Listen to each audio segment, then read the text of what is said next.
నాయకులు కొంతమంది ఉంటారు. ఆ కోవలోని వారే శ్రీ పవన్ సార్ వీళ్ళంతా. అలాగే మరొకరు కేంద్ర భారీ పరిశ్రమలు ఉక్కు శాఖల సహాయ మంత్రి వర్యులు శ్రీ భూపతి. అమరావతి పునఃప్రారంభం సందర్భంగా 34,000 ఎకరాలు ఇచ్చి 29,000 పైచిలకు రైతులు గత 5 సంవత్సరాలుగా నలిగిపోయి ఇక్కడికి వచ్చి రోడ్ల మీదకి వచ్చి ముళ్ళ కంచెల మధ్యలో కూర్చొని పోలీసు లాఠీ దెబ్బలు తిని కేసులు పెట్టించుకొని ఇంట్లో పెద్దవాళ్ళని కానీ చాలామందిని 2,000 పైచిలకు రైతులు ప్రాణాలు కోల్పోయి మీరు నలిగి బాధపడి మీ కన్నీళ్ళు తుడిచే వాళ్ళు ఉన్నారా ఆ రోజునని చాలాసార్లు మహిళా రైతులు నన్ను అడిగారు. ఇది గౌరవ ప్రధానమంత్రి శ్రీ నరేంద్ర మోదీ గారికి తెలుస్తుందా అని ఒకసారికి 5 సంవత్సరాల క్రితం మీరు అడిగారు. నేను ఆ రోజు ఆయనకి తెలియకుండా ఏది ఉండదు, అమరావతి శాశ్వత రాజధానిగా ఉంటుందని ఆ రోజు మేమందరం కలిపి మాట ఇచ్చాం. ఆ ఇచ్చిన మాట ప్రకారం ఈ రోజున గౌరవ ప్రధానమంత్రి గారి చేతుల మీదుగా మళ్ళీ ఇంకొకసారి పునఃప్రారంభం జరగబోతుంది. ఇది ఆది శంకరాచార్య 1237వ జయంతి సందర్భంగా తిరిగి అమరావతి పునఃప్రారంభం కావటం చాలా ఆనందాన్ని కలగజేస్తుంది. మనందరం 5 కోట్ల మంది ప్రజలకి సంబంధించి ఇది ఒక హబ్, ఇది సెంటర్, నర్వ్ సెంటర్. ఇది అంటే మనందరికీ సంబంధించిన ఇల్లు. ఇది మనందరం ఎవరిని అడుగుతున్నామంటే, ఒక ప్రధానమంత్రి గారు పూర్వం సన్యాసాశ్రమంలో ఉన్నప్పుడు ఆయనకి అనికేత్ అనే పేరు పెట్టారు. అనికేత్ అంటే అర్థం పరమశివుడు, ఇల్లు లేనివాడని. అలాంటి ఇల్లు లేనివాడు, కుటుంబం లేనివాడు 5 కోట్ల మంది కుటుంబాలకు, 5 కోట్ల మంది ప్రజల కోసం, ఎన్ని కోట్ల కుటుంబాల కోసం మనందరికీ రాజధానిలో ఒక నగరం నిర్మించడానికి, ఇల్లు నిర్మించుకోవడానికి ఇల్లు లేకుండా 140 కోట్ల మంది ప్రజల బాధ్యత తీసుకొని కశ్మీర్ నుంచి కన్యాకుమారి వరకు, అక్కడ కామాఖ్య నుంచి ద్వారకా వరకు ప్రపంచమే, మన దేశమే తన కుటుంబంగా చేసుకుంటూ ఈ భారతదేశమే తన ఇల్లుగా చేసుకొని తిరిగి పునఃప్రారంభానికి విచ్చేసిన గౌరవ ప్రధానమంత్రి శ్రీ నరేంద్ర మోదీ గారికి మనస్ఫూర్తిగా మన అందరి తరపున, ఆంధ్రప్రదేశ్ ప్రజలందరి తరపున, అమరావతి రైతాంగం తరపున, ఆడపడుచుల తరపున వారికి చేతులెత్తి హృదయపూర్వక నమస్కారాలు తెలియజేస్తున్నాను. దివిసీమ తుఫాన్ వచ్చి అందరి ఆశలను తుడిచిపెట్టేసినట్టు గత ప్రభుత్వం రాష్ట్రం మరియు అమరావతి భవిష్యత్తుని తుడిచిపెట్టేసింది. అమరావతి అంటే పరదాలు, సెక్షన్ 30, సెక్షన్ 144 మాత్రమే గుర్తుకొచ్చేలా పనిచేశారు. నువ్వు ధర్మం కోసం నిలబడితే ధర్మం నువ్వు నిలబడేలా చేస్తుంది అనే విధంగా ఆ రోజున అమరావతి రైతులు, రాష్ట్ర ప్రజలు ఈ ధర్మ యుద్ధంలో విజయం సాధించారు. రైతులు ఇచ్చిన 11,000 ఎకరాల భూమిని త్యాగం చేసి, వారి సంకల్పం 33,000 ఎకరాల భూమిని త్యాగం చేసి వారి సంకల్పం ఫలితంగా ఈ రోజున ఆంధ్రప్రదేశ్ రాజధాని ఆవిర్భవించింది. అమరావతి రాజధాని పనులు పునఃప్రారంభమవుతున్న ఈ శుభ సందర్భంలో ముందుగా రాజధాని నిర్మాణం కోసం స్వచ్ఛందంగా ముందుకొచ్చి తమ భూముల్ని, పొలాల్ని ప్రభుత్వానికి ఇచ్చిన అమరావతి ప్రాంత రైతులకు, మీ త్యాగానికి గత 5 ఏళ్లుగా మీరు చేసిన పోరాటానికి శిరస్సు వంచి మీకు ధన్యవాదాలు తెలియజేస్తున్నాను. గత 5 ఏళ్లుగా రాజధాని నిర్మాణం నిలిచిపోయి రాజధాని తరలిపోతుందనే సమయంలో రోడ్ల మీదకు వచ్చి 5 కోట్ల ప్రజల తరపున రైతులు, మహిళలు, విద్యార్థులు చేసిన పోరాటం, మీరు పడిన అవమానాలు, మీపై పడిన గాయాలు ప్రతి ఒక్కటి మా మనసులో ఉంది.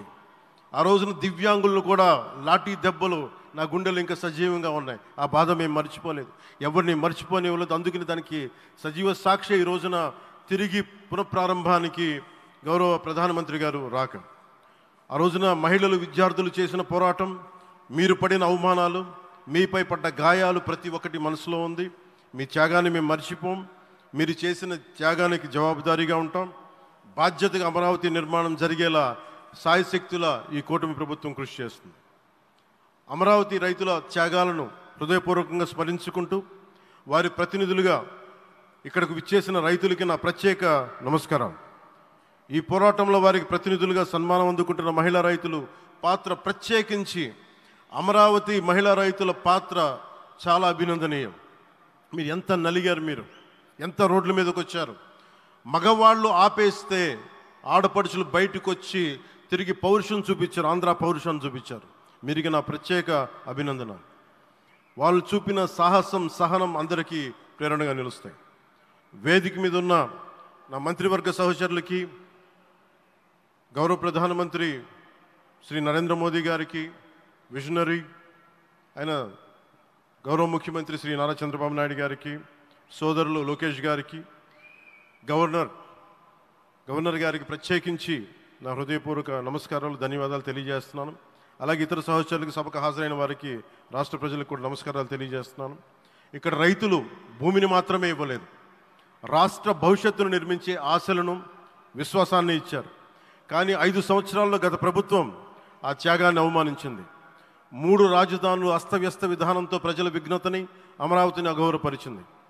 ఈరోజు ఈ వేదిక నుండి మేమందరం మీకు హామీ ఇస్తున్నాం, అమరావతి మళ్ళీ ఒక ప్రపంచ స్థాయి సర్వశ్రేష్ఠ రాజధానిగా ఆవిర్భవిస్తుంది. అమరావతి ఒక ఆర్కిటెక్చరల్ జోన్, ఒక కాంక్రీట్ జంగిల్గా మిగిలిపోకుండా జవాబుదారీతనం, న్యాయం, ప్రజాస్వామ్యానికి ప్రతీకగా నిలవాలని ఆకాంక్షిస్తున్నాను. కేంద్రంలో రాష్ట్రంలో స్థిరమైన ఎన్డీఏ ప్రభుత్వం ఏర్పడిన కారణంగా అభివృద్ధి కార్యక్రమాలు వేగంగా సాగుతున్నాయి. మేనిఫెస్టోలో ఇచ్చిన హామీలన్నీ దశల వారీగా బాధ్యతాయుతంగా అమలు చేస్తున్నాం. కేవలం మ్యాచింగ్ గ్రాంట్స్ ఇవ్వని కారణంగా గత ప్రభుత్వం రాష్ట్రం కేంద్రం నుంచి పొందాల్సిన 1000 కోట్లు నష్టపోయింది. కానీ ఈ ప్రభుత్వం కోఆపరేటివ్ ఫెడరలిజం స్ఫూర్తితోటి పరస్పర సహకారంతో పనిచేస్తున్నాం. రాష్ట్రంలో రహదారులు, రైల్వే, పారిశ్రామిక రక్షణకు సంబంధించి ఈ రోజున మన అమరావతి కాకుండా రాష్ట్రంలో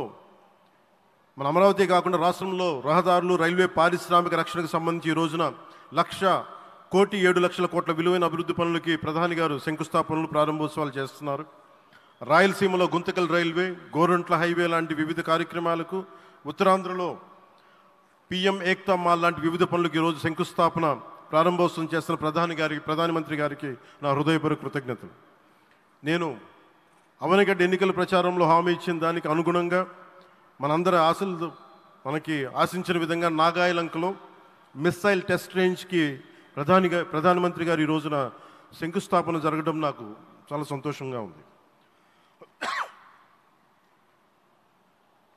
Now with Honorable Prime Minister Sri Modi ji and Honorable CM Sri Chandrababu Naidu garu, and together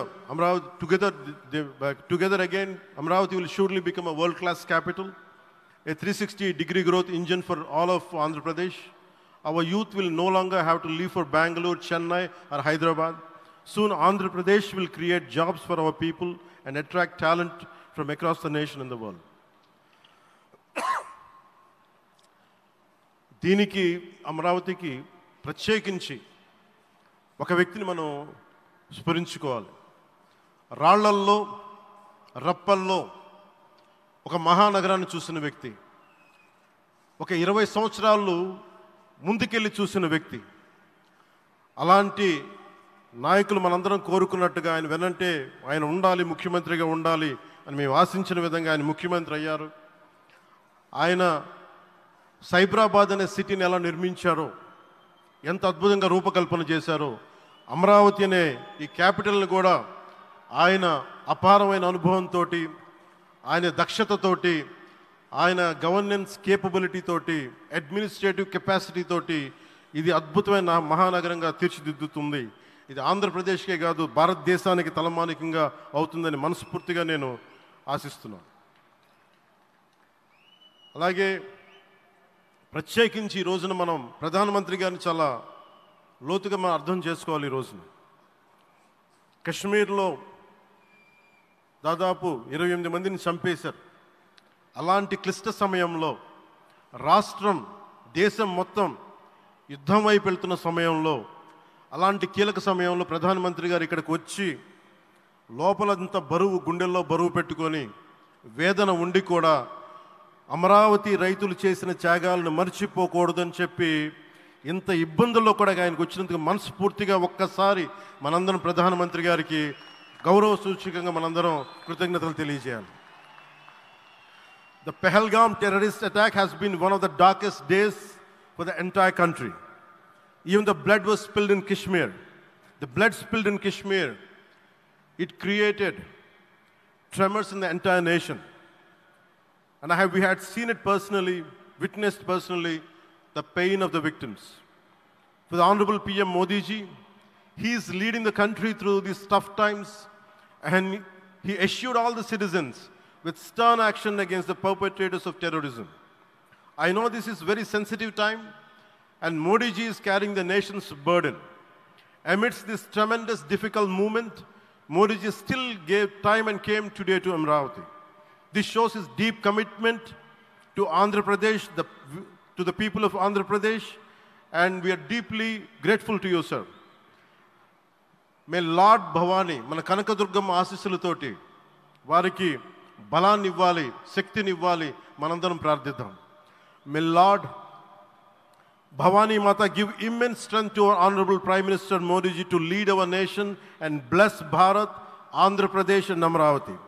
Jai Bhavani, Jai Bharat and Jai Hind.